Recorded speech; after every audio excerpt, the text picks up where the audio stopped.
Student हम लोग system software पढ़ रहे थे, उसमें से हमने एक टाइप पढ़ ली थी, वो थी ऑपरेटिंग सिस्टम की कंप्लीट डिटेल और कंप्लीट चीज़ें हम लोगों ने पढ़ ली थी। उसके फंक्शंस पढ़े थे, उसकी टाइप्स पढ़ी थी, उसके यूज़र इंटरफेसेस को हमने डिस्कस किया था। यानी ऑपरेटिंग सिस्टम यूँ समझ लो हमने तकरीबन सारा एक एक चीज़ पढ़ ली है। ठीक है, अब हम देखते हैं डिवाइस ड्राइवर को। What is device drivers? ठीक है, एक ऑपरेटिंग सिस्टम होता है, सिस्टम सॉफ्टवेयर में एक डिवाइस ड्राइवर होते हैं और एक होते हैं लैंग्वेज ट्रांसलेटर। ठीक है, इनको पढ़ के फिर हम एप्लीकेशन सॉफ्टवेयर को पढ़ेंगे और फिर उसके बाद हम लोग स्टोरेज मीडिया को। एक बात याद रखो कि आप लोगों के सॉफ्टवेयर में भी सिस्टम सॉफ्टवेयर में से स्पेशली ऑपरेटिंग सिस्टम जो है वो आप लोगों का लॉन्ग क्वेश्चन में आने का चांस है। ठीक है, और एक स्टोरेज डिवाइसेस में से लॉन्ग क्वेश्चन आने का चांस है।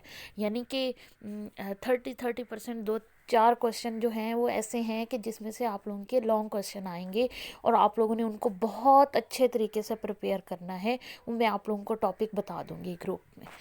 ठीक है, बाकी पेपर पैटर्न आप लोगों को बता दिया था। एमसीक्यूज़ होंगे, शॉर्ट क्वेश्चन होंगे और लॉन्ग क्वेश्चन होंगे और इनमें चॉइस नहीं होगी। ठीक है, अब डिवाइस ड्राइवर्स की बात करते हैं। डिवाइस ड्राइवर्स क्या होते हैं? ऑपरेटिंग सिस्टम को हमने देख लिया, वो भी डायरेक्ट हार्डवेयर के साथ कम्युनिकेट करता है। और जबकि डिवाइस ड्राइवर्स हैं वो किस तरह कम्युनिकेट करते हैं, इस पिक्चर के ज़रिए मैं आपको दिखा देती हूँ कि पहले ऊपर एप्लीकेशन सॉफ्टवेयर होते हैं।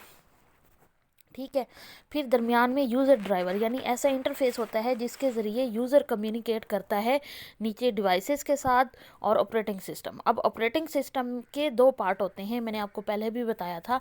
एक कर्नल होता है और एक शेल होता है या यूज़र होता है, यूज़र लेवल पे होता है। ठीक है, यानी यूज़र मोड होता है और एक कर्नल मोड होता है। ऑपरेटिंग सिस्टम के कितने मोड हैं? 2 मोड हैं, user mode and kernel mode. Kernel mode एक तरह से न्यूक्लियस की तरह है। ऑपरेटिंग सिस्टम का जो न्यूक्लियस होता है वो कर्नल होता है। ठीक है, और यूज़र मोड होता है, यूज़र जैसे ग्राफिकल यूज़र इंटरफेस हमें प्रोवाइड करता है। ठीक है, यूज़र इंटरफेस किस तरह से प्रोवाइड करता है? वो चाहे डॉस की शक्ल में यानी कमांड्स की शक्ल में हो या ग्राफिकल यूज़र इंटरफेस की फॉर्म में हो। आपने कोई सॉफ्टवेयर खोलना है, आप क्लिक करते हो, क्लिक को लिसन करता है। ये सारा काम किसका होता है? यूज़र मोड का होता है। जो कर्नल मोड होता है उसमें डिवाइस ड्राइवर आप क्या करते हो, किसी भी डिवाइस के साथ कम्युनिकेशन के लिए मस्ट होता है कि उसके डिवाइस ड्राइवर इंस्टॉल हों। डिवाइस ड्राइवर से मुराद ये है, ड्राइवर का क्या मतलब होता है? ड्राइव करने वाला। अगर गाड़ी के ड्राइवर की बात करेंगे तो वो कार के एक पार्ट्स को जानता होगा और उसको चलाना जानता होगा। उसको पता होगा कि कब ब्रेक देनी है, उसको पता होगा कब स्पीड बढ़ानी है, उसको पता होगा कब उसने गियर चेंज करना है।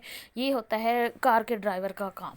ठीक है, जबकि डिवाइस ड्राइवर उसके से जाहिर हो रहा है सारी जितनी भी डिवाइसेस हम अलग से अटैच करते हैं, वो चाहे आपके कीबोर्ड हो, चाहे आपका माउस हो, चाहे आपका प्रिंटर हो, चाहे आपका मॉनिटर हो, चाहे आपके बाकी कंपोनेंट्स हों, या मतलब वीडियो ड्राइवर्स हों या ग्राफिक्स के ड्राइवर्स हों, ये सारे उसके लिए क्या करते हैं? वो एक सॉफ्टवेयर होते हैं, स्पेशल टाइप के सॉफ्टवेयर होते हैं जिनके ज़रिए उन डिवाइसेस को हम यूज़ कर सकते हैं। जैसे फॉर एग्जांपल प्रिंट की कमांड देनी है, प्रिंट की कमांड कहाँ पे दी जाएगी?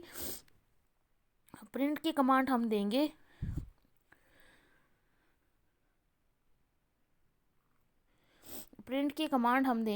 इधर जी, प्रिंट की कमांड हम देंगे यहाँ पे मतलब ये जो यूज़र ड्राइवर है ना, यहाँ पे यूज़र मोड में, और पीछे से लिसन कौन करेगा? डिवाइस ड्राइवर लिसन करेगा और हमारे काम को परफॉर्म करेगा। ठीक है, तो डिवाइस ड्राइवर बेसिकली क्या होते हैं? Device drivers are software modules that can be plugged into an OS to handle a particular device. ऐसा सॉफ्टवेयर होते हैं, ऐसे सॉफ्टवेयर मॉड्यूल होते हैं जो कि जिनके ज़रिए ओएस जो है किसी ख़ास डिवाइस को हैंडल करता है। और हम कमांड्स कहाँ पे देते हैं? यूज़र यहाँ पे बैठा होता है लाइब्रेरीज़ के ज़रिए। यहाँ पे कर्नल मोड होता है जो हमारी लिसन करता है, और डिवाइस के साथ आगे डिवाइस ड्राइवर होते हैं जिनके ज़रिए ऑपरेटिंग सिस्टम आगे डिवाइस कंट्रोलर के ज़रिए डिवाइसेस को कंट्रोल करता है। ठीक है, वो यहाँ पे वही कह रहा है कि ऐसे सॉफ्टवेयर मॉड्यूल्स हैं जो कि plugged into an OS to handle a particular device, operating system के साथ अटैच हो जाते हैं, जिसके ज़रिए ऑपरेटिंग सिस्टम उन डिवाइसेस को कंट्रोल करता है और सॉफ्टवेयर के ज़रिए इंस्ट्रक्शन देता है, और यूज़र जो है वो उन्हीं सॉफ्ट डिवाइस ड्राइवर के ज़रिए ही डिवाइसेस को इस्तेमाल कर सकते हैं। Operating system takes help from device driver to handle all input output devices. Operating system जो डिवाइस ड्राइवर के ज़रिए ही इनपुट आउटपुट डिवाइसेस को यानी उन डिवाइसेस को यूज़ कर सकता है। Device driver encapsulated device dependent code and implement a standard interface in such a way that code contain device specific register reads write। Device के साथ जो यानी उनके अंदर वो सॉफ्टवेयर होते हैं जिनके ज़रिए वो कमांड्स को रीड करते हैं और राइट करते हैं और उसके अलावा एक्शन परफॉर्म करते हैं। Device driver is generally written by the device manufacturer, जिसने वो डिवाइस बनाई होती है उसी के ही, जैसे अब इंटेल का है कोई डिवाइस बनी हुई तो इंटेल के ही सॉफ्टवेयर कोड लिखा होगा ड्राइवर का। ठीक है, क्या क्या काम करते हैं device driver? To accept request from the device independent software above to it, interact with the device controller to take and give input output and perform require error handling. पहले तो डिवाइस इंडिपेंडेंट सॉफ्टवेयर जो होते हैं वो instruction लेते हैं, request को accept करते हैं, फिर उसके बाद डिवाइस कंट्रोलर जो हैं जो इंटरेक्ट डिवाइस कंट्रोलर जो है इनपुट आउटपुट के साथ इंटरेक्ट करते हैं और अगर कोई एरर आ रही हो तो उसको हैंडल करते हैं और फिर उस रिक्वेस्ट को एग्जीक्यूट करते हैं। यानी जैसे मैंने प्रिंट की कमांड दी, प्रिंट की कमांड क्या दी, मैंने रिक्वेस्ट की कि प्रिंटर मुझे अवेलेबल हो जाए, और दरमियान में वो डिवाइस कंट्रोलर जो है उस कमांड को लिसन करेंगे और उसको चेक करेंगे डिवाइस सही है। अगर कोई एरर है, कोई मसला है, कोई पेज फंसा हुआ है, तो वो इस सेकंड वाले यानी इंटरेक्ट विद डिवाइस कंट्रोलर वाले पोर्शन में उस एरर को हैंडल किया जाएगा या हमें मैसेज दे देगा। उसके अलावा फिर अगर कोई प्रॉब्लम नहीं होगा तो इसको एग्जीक्यूट कर लेगा। ठीक है, मुख्तलिफ डिवाइसेस के लिए ड्राइवर मौजूद होते हैं।